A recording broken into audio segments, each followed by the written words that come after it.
Hi, in this video, I'm going to show a few very small bottom Americans who are fired for speaking about or discussing the politics surrounding the almighty Charlie Kirk, that, the superb human, the wonderful, the true loving person, the best, faithful, the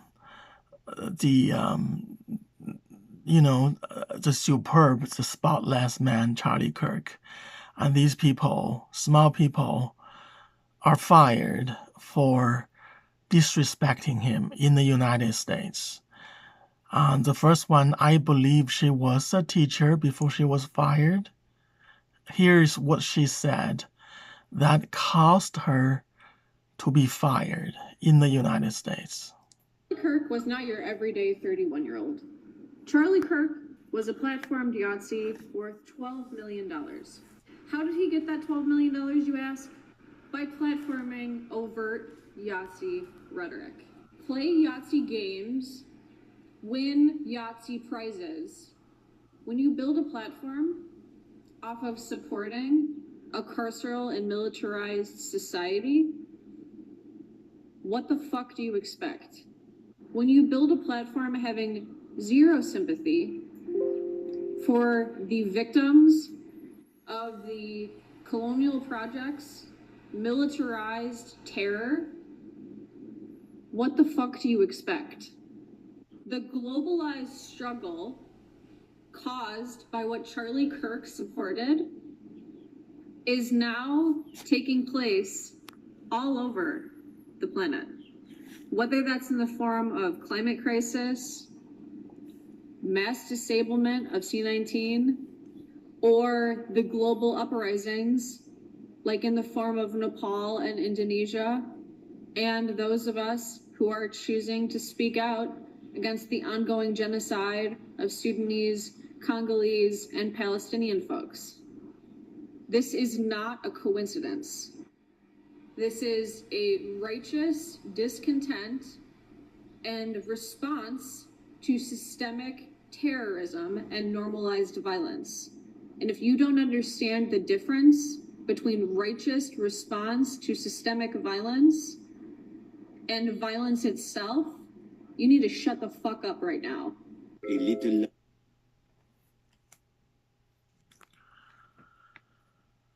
Okay, so I'm not going to show, of course, afterwards she was fired. I really can't tell what was wrong, what incurred so much anger from the Christians, the faithfuls, in her speech. She has compassion. I personally won't go that far to discuss foreign countries or, other things not within the United States. But she's American. She's small, a bottom American, a small teacher in a small school. But don't you want your children to have the noble value she has? She has love. She has compassion. She has sympathy. She empathizes with people that are victims, that are losers.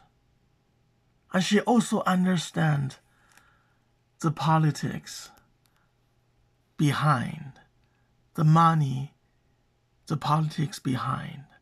And she merely say it in a very polite and clear video.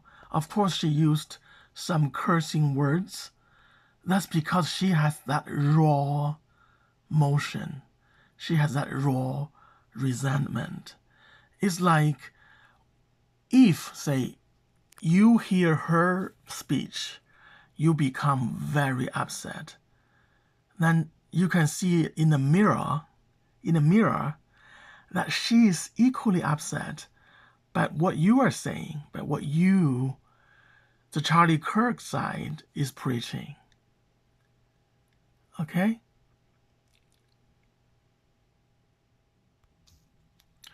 Now, she was also fired. I didn't have the opportunity to understand what she worked for, but I imagine it's not a very high position. I assume maybe she worked as a secretary in a, some kind of office, or maybe a worker in Starbucks.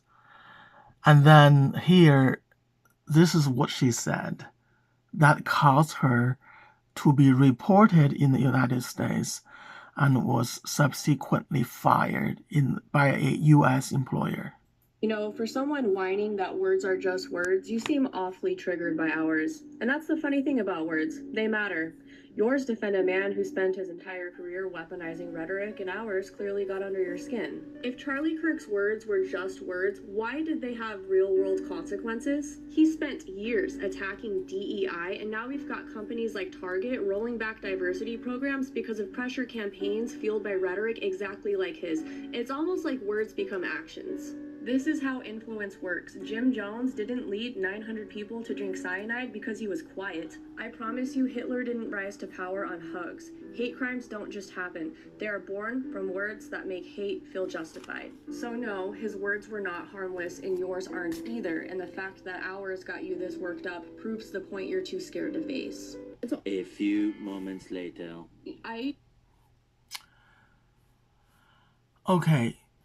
So, I'm not going to show the section she explains she was fired for her speech, okay?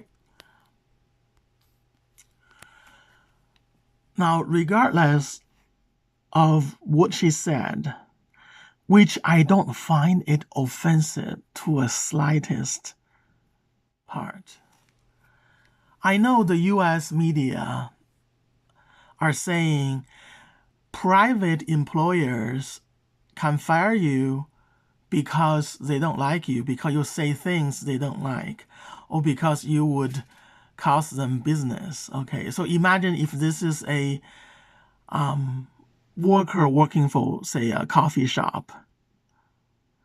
Isn't it that the criteria to evaluate an employee at a coffee shop should be related to her performance at the coffee shop? Like, she knows about coffees, she can prepare them, she can understand the customer's request, she can prepare them according to the customer's request, and she can make delicious coffee, good coffee, and she can serve the customer. Why should it be related? Why is that the employment criteria is extended to her political views?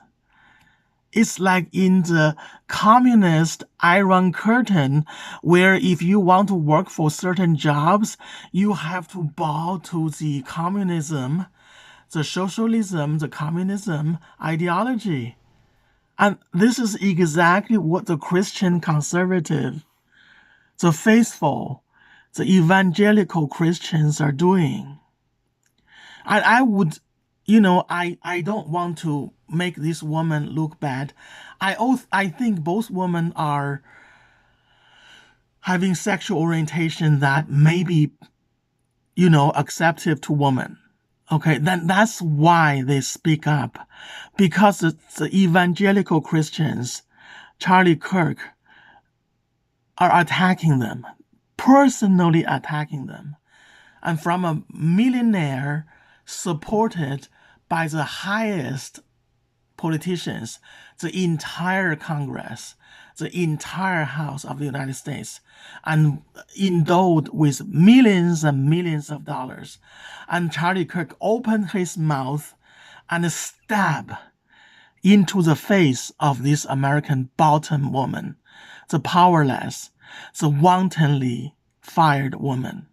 Why can they not even, say, post a small video and explain their side of story. Why do they have to be fired by a criteria that is not related to their job?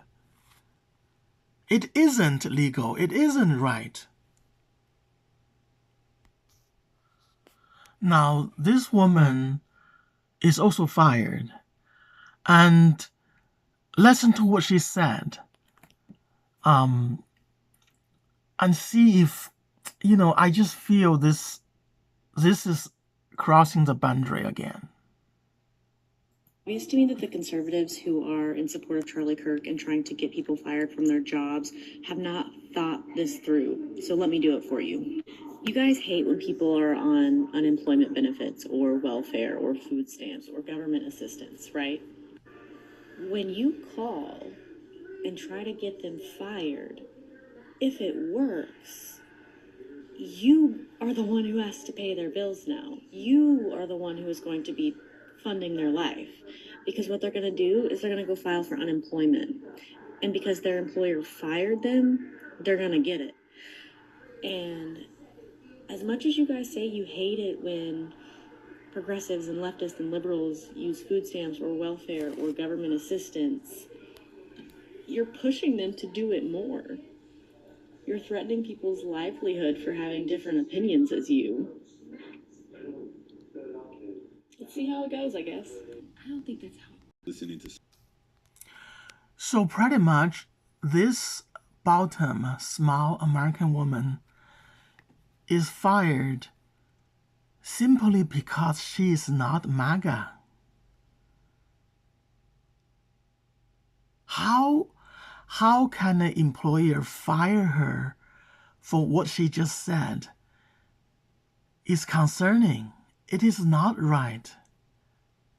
It is not related to job criteria, how she does a good job. Again, I repeat, it's like in socialist Soviet Union. It's something like that. Authoritarian.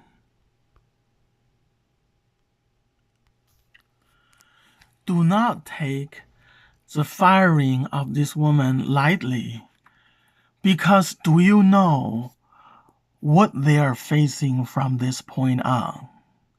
Especially if they are lesbian women without a man in the United States. For those of you who lost your jobs this week, I'm just curious. When you're applying for your new job, what are you going to put on the section of the application that says, "This is why I left my previous position"? The internet is forever. Just a thought. Have a nice day.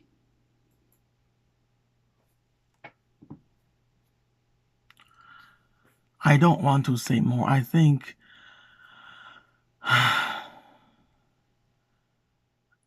if I sum up what I see, it's just there is no speech freedom. There is no freedom of thoughts. This woman, this bottom American woman, do not enjoy the speech freedom that Charlie Kirk had. Charlie Kirk can attack them, insult them, call them garbage, call them lacking brain power, openly.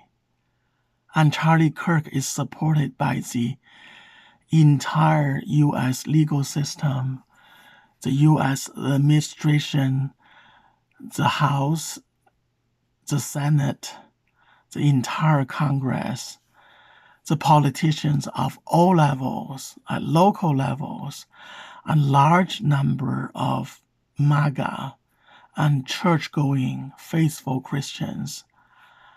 And these women are treated like how Americans were treating locals in Afghanistan.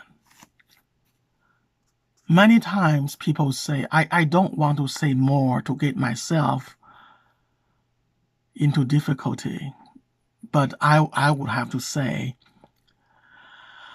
that Christianity, if Christianity is an enlightened religion, it wouldn't yield all these things that we're seeing right now. So Christians see themselves as morally better than everybody else only because they believe in the Bible and they have faith in Jesus Christ, the God. Okay? And it's absolutism.